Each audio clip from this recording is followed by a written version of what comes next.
The modern service industry is built on a specific, recognizable baseline.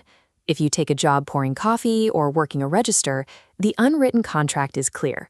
The work is temporary, the hours are erratic, the benefits are non-existent, and the environment is high stress. But right in the middle of this precarious sector sits an anomaly. Starbucks, a global retail chain, offers corporate-level medical, dental, and financial benefits to its part-time hourly workers. To understand the impact, let's look at a typical young service worker. We'll call her Maya. She manages a tight rent budget, tracks student loan minimums, and navigates shifts without health coverage. This is a bar chart comparing average part-time retail wages against the baseline cost of living and standard student debt obligations. When you stack the income against the immediate outbound costs, the math simply doesn't work. A paycheck alone cannot bridge that gap. A part-time worker navigating the modern economy requires a systemic safety net to stay afloat, and Starbucks has positioned itself as the mechanism to provide exactly that. These benefits are not handed out to anyone who walks in the door on day one. Starbucks Access is strictly regulated by a proprietary qualification system based on what they call BEN hours. Take a look at this digital progress bar. It illustrates the precise threshold a partner needs to reach. To qualify for the package, an employee must accrue exactly 520 BEN hours before a biannual audit, like the one that happens on July 6th. Because this system dictates access to essential health coverage, it generates real anxiety. Internal employee forums show workers constantly tracking their eligibility status, scouring ADP pay stubs to ensure they don't lose coverage.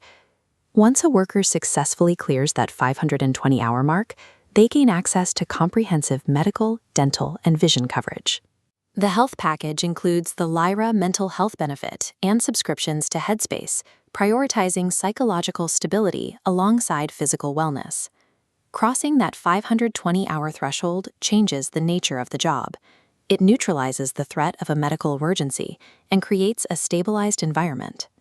With immediate health and survival secured, the Starbucks ecosystem shifts focus toward long-term financial growth, starting with the My Starbucks Savings Program. After 90 days of employment, partners can automatically route portions of their paycheck into a savings account. To encourage participation, the company offers up to $250 in cash incentives, rewarding the habit of financial responsibility. For employees carrying existing educational burdens, the company provides access to Tuition.io, a platform specifically designed to help workers manage and strategize the payoff of their student loan debt. This flowchart shows the beanstalk mechanics. Part-time hours convert directly into company equity, growing alongside corporate valuation. Following this chart, these financial tools connect to an educational pipeline. The company fully funds a bachelor's degree for eligible partners. By offering equity and debt management tools, the company shifts the worker's perspective from day-to-day survival to long-term wealth building. The employee's personal financial success is now tied directly to the corporation's growth. Why would a massive, profit-driven corporation voluntarily take on the immense upfront cost of funding college and healthcare for hourly workers? This line graph tracks the hidden economic reality of the retail industry. It contrasts the flat, predictable cost of retaining one employee against the massive, compounding financial drain of constantly interviewing, hiring, and training new ones. Extreme turnover is a primary driver of lost profit. To prevent that turnover, Starbucks deploys hyper-targeted benefits. Programs like the CUP Fund for financial emergencies, paid parental leave, and DACA fee reimbursements operate as powerful retention anchors, keeping employees rooted in the company ecosystem. Competing coffee chains struggle to replicate this model. Building this level of human infrastructure requires an upfront capital investment that most retail businesses simply cannot absorb. The operational result is visible at the counter.